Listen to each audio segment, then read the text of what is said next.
Hey guys, Dr. Nora here from Functional Physio, and we're going to be going over some tips for doing sit-ups postpartum. So these can actually be a really great tool to use, but we want to make sure we're doing them correctly.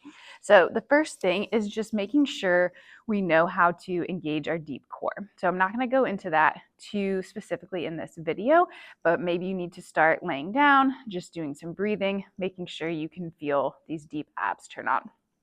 So then the next step is we can start with some crunches. So with my crunch, and when we go into our sit-ups, we're going to think about crunching or sitting up over a big beach ball. So we want to pretend we have this big beach ball on our belly. And what that's going to do is help keep our torso long. So as I crunch, I'm lifting my head and shoulders, but what I'm not doing is crunching like this. So right here, I'm running into that beach ball, and I'm really over engaging and over crunching at these upper abs. Whereas when I stay nice and long, I'm going to use more of these deep abs. And you'll know if you're doing it right because you should feel your abs right here working. So that's going to be for our crunch. Then as we move to sit-ups, I really like using this tool called an ab mat. You can order this on Amazon. They're fairly inexpensive.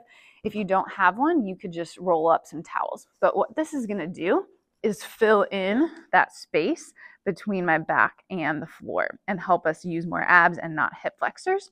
And then I'm actually a fan of butterflying the legs. This again is going to help us not overuse our hip flexors, which can happen when our legs are up like this. So I'm going to butterfly the legs. We can use a little bit of momentum and then sit up. And I'm still going to pretend that I'm sitting up and over this beach ball.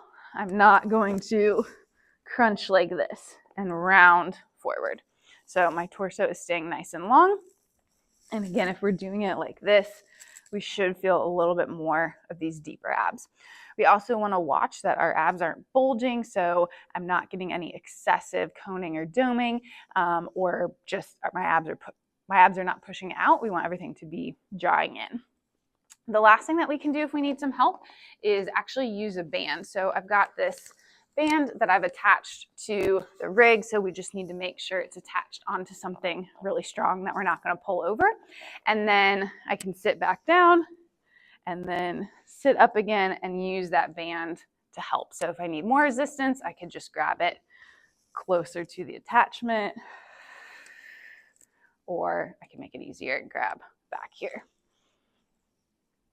So these are just a few ways that you can modify your sit-ups and some cues that you can use to actually help you and use these postpartum.